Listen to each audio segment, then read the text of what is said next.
Alex the Dragon Trainer and the Temple of the Gods. The kingdom of Aurelina was the richest in the realm. It flourished thanks to the mystical, magical crystal orb of Aurelina, which stood on a golden stand.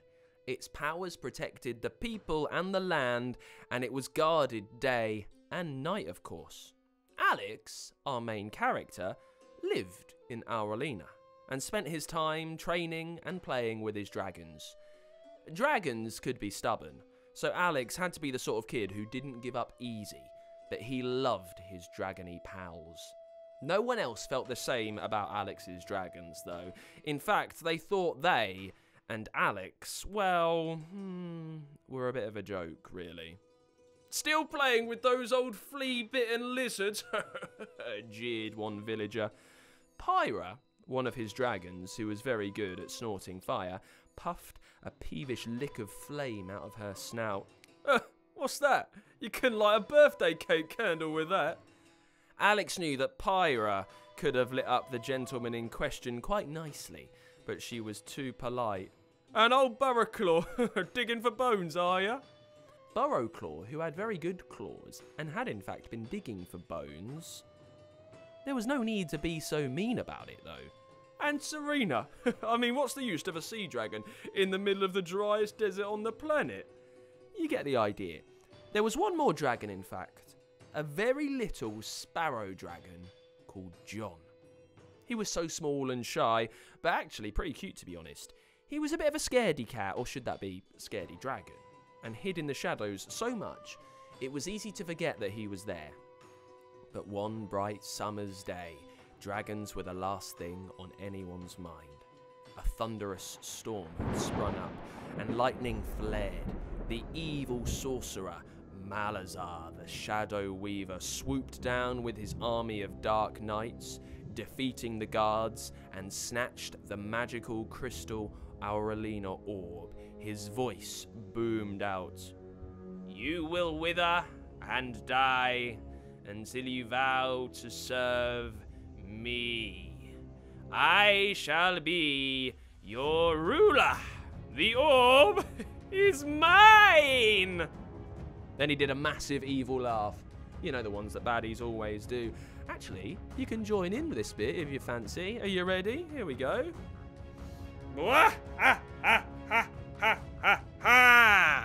Something like that. Yours was very good, though. Well done. Anyway, let's get back. The orb was gone. The villagers were scared. "Away from its lights, it will lose its powers, and the whole kingdom will perish." It was said it was hidden in the depths of the Temple of Gods, an enormous structure with caverns and tunnels and strange gates and traps. No one who had ever gone in had come out again. Sure enough, with the passing days, the clouds gathered and the sun withered. The crops began to fail, and the people gathered shivering in their homes. "Oh, all is lost," they wailed. They thought there must be no other choice than to do as Malazar said and accept him as their new terrible ruler. But one person hadn't given up. Like I said, dragons can be pretty stubborn. And if you just gave up, you wouldn't even get them to sit up and beg. It was Alex. "We have to at least try to get the orb," he said with determination. He was fed up with everyone thinking he and his dragons were useless. "Come on, let's show them." The dragons eagerly roused themselves, and jumping on Burrowclaw's back, they were off. Inside the temple, it was gloomy and cold. Pyra blew fire to light the way, and Alex saw 3 mystical gates, each representing an element: earth, water, and fire. Gulping, Alex stepped forward. "Come on then, let's go." At the earth gate, they found themselves trapped in a labyrinth of moving walls. As they tried to move forward, the walls creaked and shifted and tried to squash them at every turn. "Come on, Burrowclaw, keep digging," shouted Alex. And the dragon began to tunnel underneath the labyrinth, and they threw themselves down, down, and then up, and they were free. Next, the water gate. Stepping through, they were faced with a fierce whirlpool. "Serena, help us!" Serena blew a protective water bubble big enough for all of them, and they were through. The fire gate was a blazing inferno, but Pyra created a path of cooled lava and allowed them safe passage. They had done it! They were in the deepest depths of the temple. In the damp cavern, they saw a glimmering light. "It's the orb!" "Not so fast!" There was a flash of light, and Malazar appeared, blocking their way with his magical staff.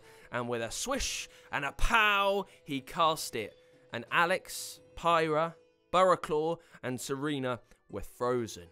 He pointed his staff, fixed them to the floor, and they couldn't move a muscle or a wing. Laughed Malazar. "You thought you could get past me? The orb is mine now. Your people must all worship me if you want to see a glimmer of its light ever again."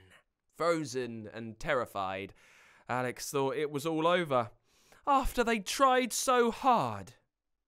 But there was another dragon, one who often got forgotten about. John, the Sparrow Dragon. He was so small and quiet, he'd been hidden in the shadows unseen. He was a scaredy cat or a scaredy dragon, but he knew he had to do something. Gathering up all his courage, he flew at the sorcerer like a demented bat. "What the? Get off!" spluttered Malazar, waving his hand around. But it was no good. John was just too fast and could barely be seen in the dark. He swooped and pecked and managed to get a good few puffs of smoke that got in his eyes. Clawing at his face, Malazar dropped the staff, which clattered to the ground, its glow ebbing away. The spell was broken. With John pecking and swooping, Alex ran forward and grabbed the orb, and then, leaping to Burrowclaw's back, they flew out of the temple, Pyra sending clouds of flames in their wake which made the temple walls crumble. Malazar, the Shadow Weaver, would now be forever trapped in the shadowy ruins. And they were free and out into the bright sunshine. And now the orb, into the light, had regained its powers, and the sun began to stream down onto the villagers, and people came out of their houses curiously and began to cheer as Alex and his dragons landed gently on the ground. "You've saved us all! How can we ever repay you?" Alex shrugged. "Maybe just be nicer to my dragons, maybe. Without them, we'd all be bowing down to manky old Malazar." And that's what happened.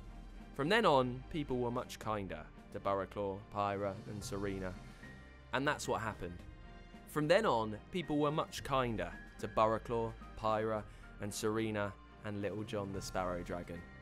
John was now occasionally seen out of the shadows, perched happily on Alex's shoulder, even if he was still a bit of a scaredy cat, or that should be scaredy dragon. What do you think? Thank you to Hunter, who sent in the brilliant character and created John the Small Dragon using the Storyquest Creator Character. Thank you, Hunter, for creating such a cool, such a tiny, and such an important character that really added to Alex's story. Great Storyquest teamwork, gang! You can create your own Storyquest characters on the Storyquest website. Just get to funkidslive.com/Storyquest and use our special Storyquest Character Creator there. And your character could appear in someone else's story. And now it's over to our Storymaster this week. It's Alex. Well, Alex, we are very excited that you're our Storymaster this week. Your story idea was called Alex the Dragon Trainer. Do you remember why you wanted a story called that? I was reading a lot of books about like Greek mythology that had loads of dragons in. What other incredible mythological creatures have you learnt about? It's so hard to remember most of their names. Well, can you describe any of them to me? Any that stick in your brain? Well, I listen to quite a lot of Egyptian and Greek, so I can remember quite a few Greek gods' names. Well, tell me about those. What are your favourite ones? Probably Horus is my favourite Egyptian god. Do you remember what Horus does? He's the god of war. Oh, so very serious. And dragons... like, I think his uncle Set is the god of evil. And then Apophis, who's the god of chaos, is a giant serpent. Yeah, that makes sense. A snake being like in charge of chaos.